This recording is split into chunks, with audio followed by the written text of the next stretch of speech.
Hi, this is Jonathan J, and welcome to dealmakers.co.uk, the #1 place for business buying information. Now, you may be interested in buying a business, and you may have even spoken to some people interested in selling their business. But have you spoken to over 1,000 people interested in selling their business? Well, my guest on this video has done exactly that, and he's going to tell us what he found out. Now, if you haven't been on my free training, my free video training, there's a link somewhere on this video. Go to that link right now, sign up for the training, and I'll see you on the other side.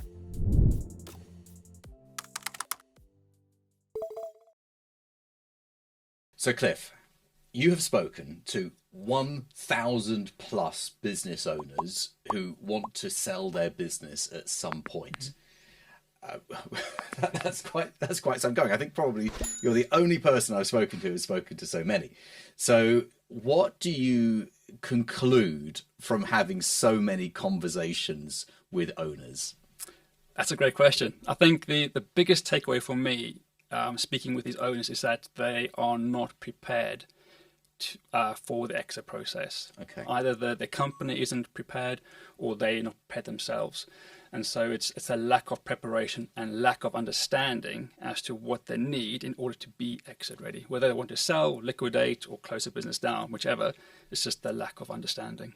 Okay. And where do you think that lack of understanding comes from then? Because, you know, these are savvy people. They've built a business over a number of years, sometimes over several decades. You'd think that they'd get the exit part, the sales part, sort of clear in their mind. So how do they have a lack of understanding? I think for many owners, again, from my experience, is they love what they do. They're very good at what they do. But some of them, when it comes to the financial element, isn't quite their bag. And so their financials take a bit of a dip or isn't as tidy as what it should be. And dare I say, maybe there's also a bit on the accountancy side, where the accountant should be a bit more proactive in helping their client understand the numbers better. Yeah. And also really for them to understand exactly what they want to do up to the point of exit and then beyond exit. That's also a key thing, because if you're looking at, say, retiring at 65 and say you live to 85, that's 20 odd years. What are you going to do in those 20 years? What are your plans? So are you saying then that the type of business exit someone has is partly defined by what they want to do afterwards? Yeah, a bit of both. It's what they want to do afterwards. It's also how they wish to exit. If they want to sell, who do they want to sell to? Because the way they're going to grow the business will determine the type of buyer they're going to attract. Now, if they can't sell the business and so they can't liquidate the business, then they need to use the business as a cash cow to fund their financial plan. So it's all interlinked, but it's understanding the type of business that they're in, understanding the type of exit they want to achieve. Okay, interesting. And I think many business owners would think, well, I just want to sell the business, and actually saying who I sell the business to is they've never taken that extra step in the thought process. So who are the types of buyers of a small, and how are we defining small business in this conversation? What sort of size? Well, I think my target market would be between companies valued at about 5 million down. For me, looking at it as being a small business owner myself in the past, I needed the help and expertise to get my business working properly and efficiently. But then when I come to exit or to sell it, to have that kind of help. So the ideal client is the SME between £100,000 to up to 5 million. So sub 5 million in annual revenues. So what are the types of exit available to someone like that?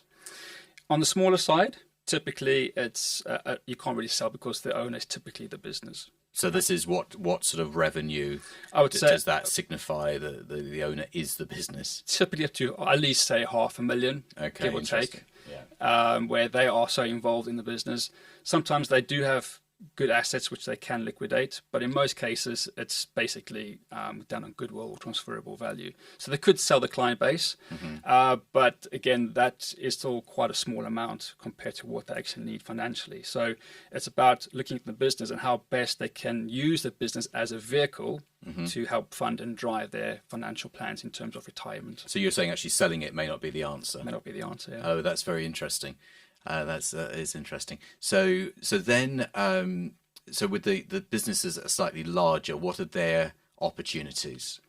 I think with them, it's either liquidating if they can't find a particular buyer, or if they're in a particular sector that isn't desirable or is too high risk. If they wish to sell, then they can either sell externally, they can sell to a family member, or they can sell internally, and depending on who they want. So let's take these one at a time. So with liquidating, that always sort of sounds like something's failed, but often it's the most tax efficient way of actually extracting value from a business that you no longer wish to operate. So explain to our viewers and listeners how that all works. I appreciate that the term liquidation has some negative connotations, and it is seen as failure. I think unplanned liquidation is failure, whereas if you don't see it coming, it would be, that's what you want, what you want to do. But if you look at the whole process and it's done through planned liquidation, where you do things properly, you make sure all the suppliers are paid, all your staff looked after, and things are done properly, that is entirely plausible and feasible to a way to exit a business. But it needs to be done correctly and properly. Well, in actual fact, you have to pay those creditors in order to be able to extract the cash without any problems. Exactly. In actual fact, in the construction business, in house builders often do this, don't they? In order to, they sell the properties that they build. The money's in the business bank account. The most tax efficient way of getting it out is actually to close the company. I believe there's some regulations around sort of not operating the same type of business for the next 2 years. Something like that. Yes. In the UK anyway. So that's one way of doing it. So talk to us about selling the business internally, because that's an interesting idea. Well, there are a number of flavors to internal selling, and depending on the owner themselves, how much control they want, their tax position, will determine which type of internal exits they're going to go down. So it could be a management buyout, it could be a vendor initiated management buyout, it could be an EOT, it could be whatever the case is, whatever the best format for that owner would be. We look at that and implement that and get the specialists in to ensure that things are done correctly. That seems to be more of a popular route. I know commercial lenders. You do hear it mentioned more recently, I've noticed, Commercial lenders like it. And a friend of mine who went down the internal route, I think he did EOT. And I think he was approached by an external company offering, I think, 5 times EBITDA. But he knew that basically they were asset stripped. They kick all the staff out and he will lose his business. And because he lived in a tiny village, he knows most of the people. Yeah. So he went down the EOT route, but because of that, and because the banks that he was speaking to liked that idea, he was tasked to work in the company for the next 5 years, train up the management team, and he got a multiple of 6.5. But the company did really, really well in the last 3 years because it's digital. And at the end of next month, he'll be leaving, which was 3 years effectively since establishing. So early. Early, yeah. So just again, just for clarity, the 6.5 multiple of EBITDA, that effectively he's selling the business to his employees. Yes. Yeah. So his employees take ownership, but the funding effectively has been pre-arranged. They don't have to go out and look for it themselves. And he's able to exit the business. It's in safe hands. And 6.5 for a small business isn't a bad multiple, is it? No, highly achievable. Yeah. Banks like it, and because there's a good handover period, the credibility of the business and the opportunity for the business to continue operating is much higher. So it's quite low risk, which is why the multiple is higher than you would expect. You probably think some more like 3-4 for that. Okay, interesting. Sorry for interrupting your video, but I wanted to introduce you to a great lawyer in the UK who can get your deals done for you. He's worked for 50 of my mastermind clients in the last few months alone. His name is John Andrews, and I've got his details right here in my little back book of contacts. You can phone him on 0345 241 2494, or you can email him on johnandrews.deallawyer@jmw.co.uk. If you want someone who can get a deal done, he is your guy. So let's get back to the video. What about management buy-ins? That's an interesting one. I think depending on how the owner and their relationship with the employees are, because that could also cause a bit of a fox amongst the chicken sort of approach. But I think if there's open, honest communication, management buy-ins are perfectly legit and a good way of doing things. But it goes around how the owner deals with that internally, making sure that the staff are happy, motivated. Some people will get a bit twitchy, naturally, but I think if it's handled properly and in the right way, it's a very good way of doing it as well. So years ago, I was involved in a buy-in management buyout. And when I saw the acronym BIMBO, I must admit, I wasn't quite sure what that was at the time. So you've got all these different structures that would allow our owner to exit, hopefully with a sufficient amount of money to do what they want to do. What about larger business sales to a strategic buyer or to a private equity backed buyer? That's also an option. A friend of mine did a private equity sale. It depends on what the owner wants, because I think with private equity, you need to stay there potentially for 2 to 5 years, depending on the structure. So it depends on how much they want to give autonomy to, and effectively they lose control of the business as well. They effectively are the employees, and so it depends on the owner if they want to be someone's employee effectively. It depends so much on your personality to be able to switch from running the show to being told at a board meeting who to hire and fire and what to do. Exactly. And I think a friend of mine, he did that for 4 years and had enough of it. Oh, really?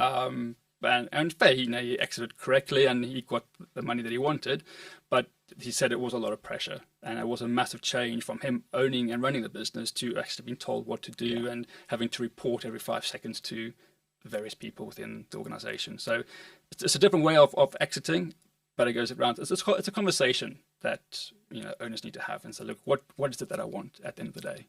That's important. Yeah, interesting. So we've got all these different ways for someone to exit a business. Would you suggest that people go to a business broker, for example, to initiate that process? Tough question. In my experience, I'm not going to tie everyone with the same brush. I'm sure there are very, very good brokers out there. The ones I've dealt with, I think there's a lot to be desired there. And I think a lot of integrity needs to be put back into that marketplace. I think many companies are brought to market with not enough credibility. They aren't sellable. The financial data isn't quite up to scratch. And I think the memorandum of operation for many brokers is to take any company that comes away, sell them the IM, get the marketing fee in. Hence the low percentage there actually. So exactly. I should explain that I've just interviewed a business broker, but one of the good guys. That's the main one. So someone who really does know what they're doing and is realistic about the sales prospects of a business.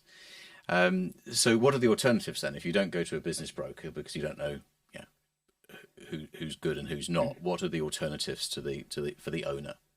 Well, that's what I'm trying to work on at the moment. Okay. I think for me, exit planning is simply good business strategy. I think exit planning should be part of how you grow and develop a business. So part of what I'm doing is working with accountants, consultants, and advisors in helping them, giving them the tools on how to work with their clients in integrating exit planning as part of the business growth strategy.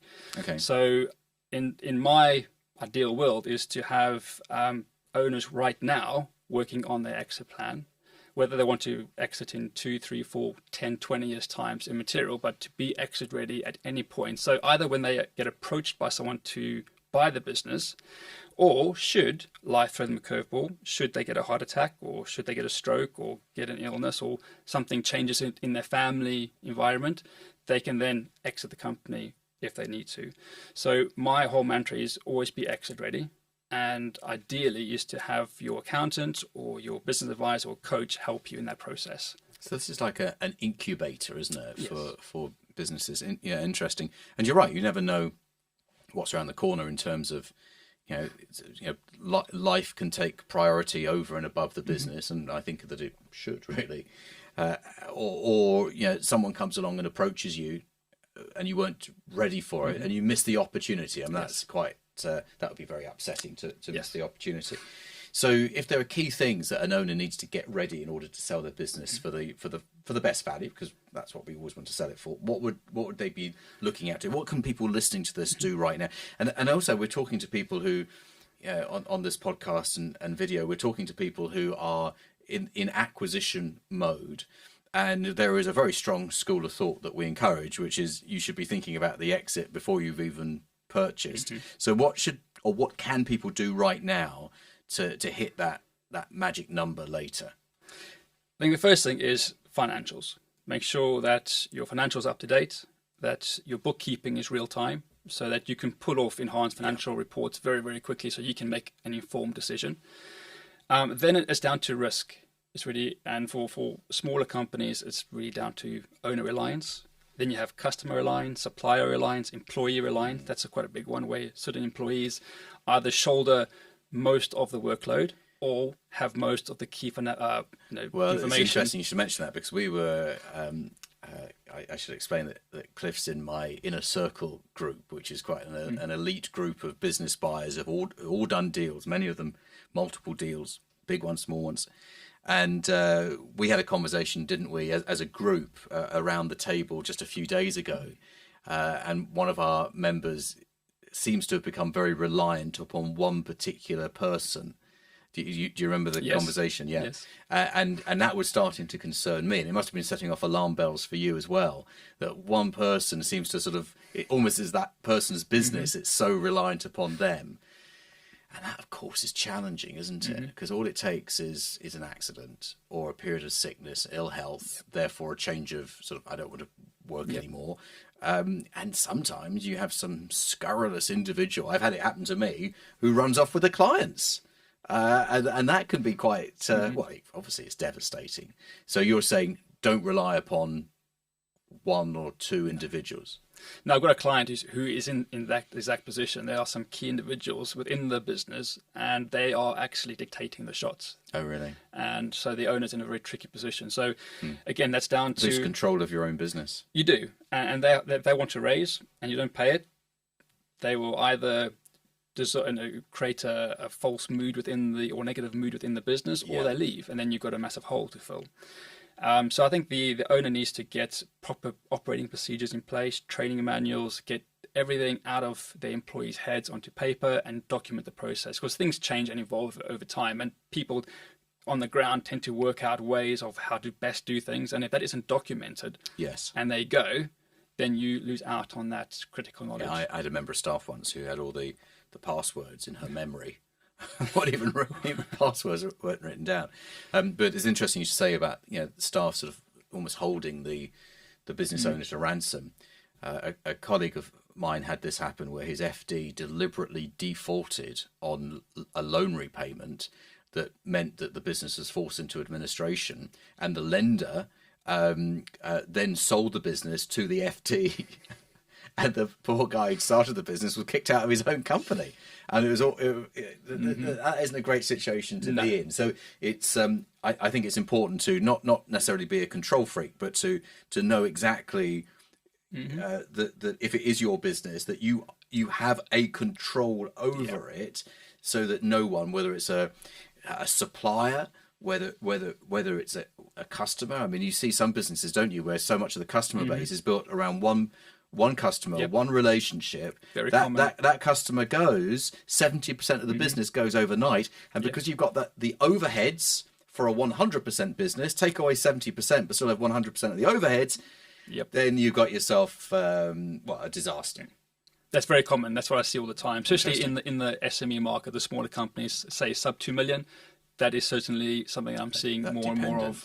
Yeah. So maybe from a business buyer's perspective, in your diligence, you'd be looking out for reliance upon a supplier, a small number of customers, or a small number of people within the business. Yep, and that's why the reports we produce highlight all those bits of information. So you can see which clients and which suppliers and which employees have critical knowledge and kind of ownership on the business without the owner being aware of it. So how do you produce a report like that? Is it through a series of interviews? I mean, how do you Yeah, it's a number of sort of questions that the owner gets asked from an outside point of view. And then we do enhanced financial reporting, so we can see how many transactions the company does per year, per month, which clients those refer to, how many clients that they are acquiring versus losing, which one are responsible for the majority of the turnover. Again, same thing with suppliers, and that comes into a graph to see exactly what's actually going on within the company very, very quickly and where the risks lie. This is vendor due diligence, isn't it? Pretty much, yeah. Yeah. Yeah.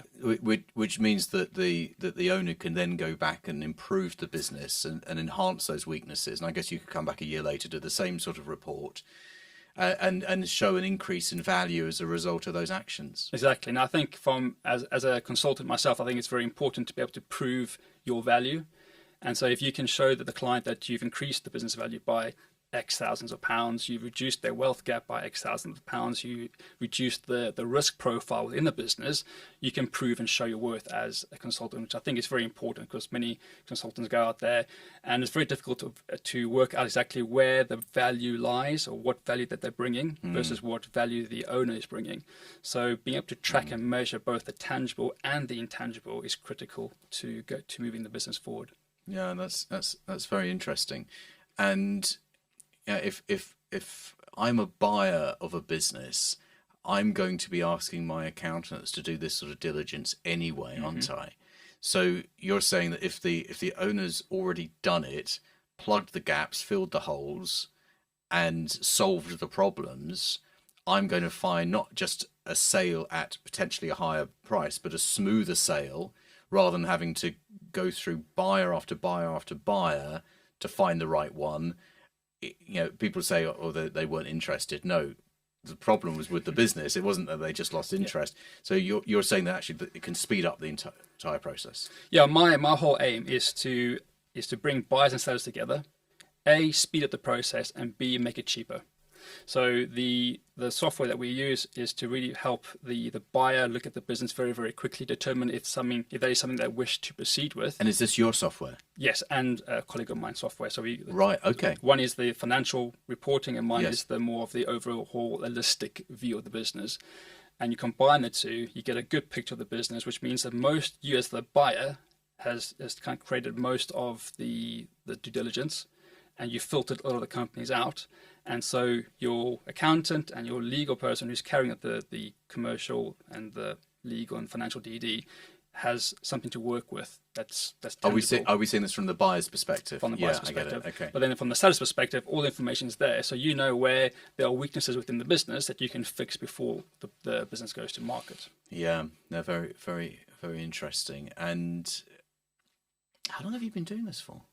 I've been personally using the system for about 12 years now.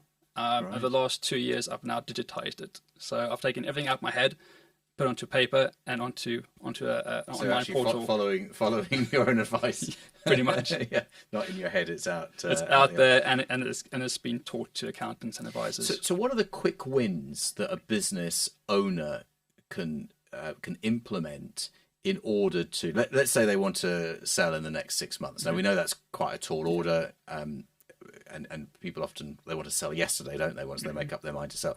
But if what are the quick wins to get the best chance of a successful exit as quickly as possible? I think there's two key areas. One is to make sure your finances are correct, up to date, and can be understood. So I think when I look at a lot of accounts or set of accounts, it's a mess. You need a lot of detective work to work out actually what's going on in the business. So I think having a good accountant and especially a good bookkeeper is vital.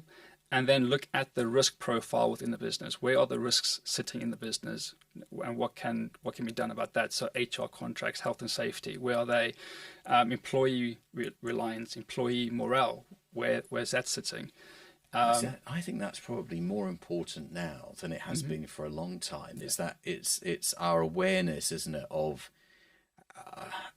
well-being at work and satisfaction. I suppose it's because it's a different job market to what it used to be. Totally, it's a big change. I think employees are now calling the shots more, and they're looking for more than just a job. I think they're This is looking true. for a lifestyle. They're looking to combine work and life together and have that Yes. flexibility so they can go and pick the kids up from school and then come back and do some Yeah. work at night. And It so is different. from an owner's perspective, I think I always say you need to try and be your company's CEO, and they need to focus on three key things. The first one is talent acquisition, looking at the org chart, where within the business are you the weakest, and you find the best people to fill those gaps. Understand financials, and then strategy. Look beyond the horizon, see where the company is going, where the sector's going, and make decisions based upon that. So those are the three key things for an owner to focus on: strategy, talent acquisition, and financials.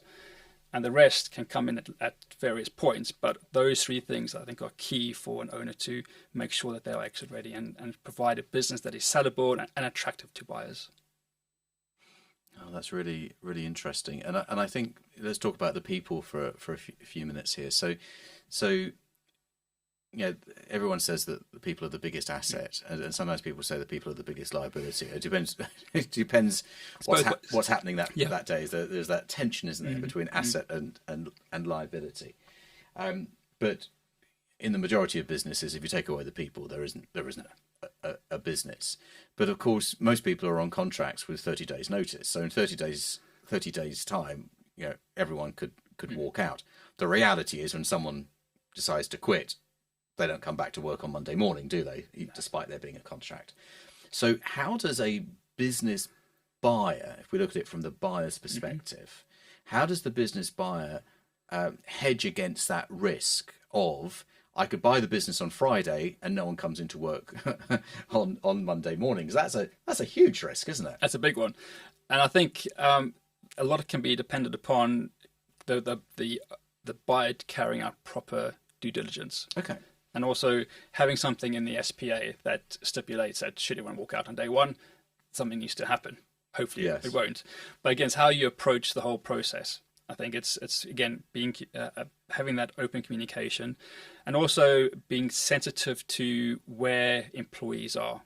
And I think getting a good HR consultant in, a good change management person in, if you are not that touchy-feely kind of person, and help smooth everything over. But even before that, what a seller should be doing is looking at staff morale generally and seeing where staff are and creating that culture within the business. Because look, at the end of the day, we all got to be exiting our companies at some point. And so it's about preparing that ground over time, very, very slowly, to make sure that staff are or do feel secure, that they do have a work-life balance, and that whoever's coming in will understand the company's culture and then absorb it as part of their overall plan. Again, you see more and more in sort of press releases around sales and acquisitions that the seller thought that there was a good cultural fit, and then the buyer says there was a good cultural fit. We respected each other's businesses. So maybe having that appreciation as a buyer helps you get the deal over and above the person who doesn't care. Oh, 100%. I think that's the key. Is so there's more to business than the numbers, and although they are important, but I think now the factor comes in is to making sure that it's a fit for both people. And even though the business may be a fit in terms of the financials, but does a culture fit within what you have created? And if there's a cultural misalignment, I think that could be disastrous potentially should that acquisition go ahead. Even though potentially that from a financial point of view, it's a good fit. So I'm planning my next little roll up Already. I am so much for a year off, right? And I probably will not probably, I will be focusing a lot more on the cultural aspects, because I've seen how well that can work, and I've seen how badly it goes when it doesn't work. So I've seen it work both ways, and I think what you're saying is absolute gold dust information for someone who's thinking about an acquisition, because if you can get that culture bit right, if you can get the buy-in from the staff, it's successful. If you get the staff saying, I don't like the attitude of the new boss, then the business will be sabotaged. It will be, yeah. Consciously or subconsciously, it will be sabotaged, and then you've purchased nothing of value. So always watching these videos, listening to this podcast, there are people who have been thinking about buying a business. They've kind of nibbled around the edges. They've consumed lots of the free content that we put out, but they haven't yet dipped their toe in the water and made the first move, the next step. What would you say to those people, Cliff? Because you know, we've known each other for a while. You've been on a variety of our courses over the years. We've spent some time together. So what would you say to those people? Go for it. I think there's nothing holding you back. Look for a good fit. Also understand what your exit plan is as well. You know, what's the purpose of you doing this? You know, is it just to say you've done an acquisition, or is it bigger than that? So look at your own personal motivation, and then look at companies that fit your lifestyle, fit your goals, fit how you operate, and based upon that, I think there's loads of opportunity out there, and especially over the next, I would say, 5 to 20 years, as the population age gets more and more, people are going to look to retire and exit, and I think it's the opportunities are there. So make sure that there's a good fit, understand where the seller's coming from, and to understand how they've operated the company, where they're going to go, and does it fit in with where you're going, and to make sure that financially and culturally aligns with where you want it to be. Cliff, thank you so much for. I've certainly learned some things during this conversation, and you've emphasised what is just so important when it comes to getting the right purchase and the right exit, or the exit right, I should say. So very interesting, very educational, and thank you very much for your time. No, thank you. How do people get in touch with you if they want to find out more? I've got a website, businessbydesign.co.uk. Business by Design, great name. And also I've got a free tool out there, the sellabilitytest.com. And it's a free test that sellers can take to see how sellable their company is. Okay. And they get a free report as well. That sounds great. So it's there. And you find that on the website? It's on the website as well, yeah. Wonderful. And give us the website address one more time. businessbydesign.co.uk. Perfect. Cliff, thank you very much for your time.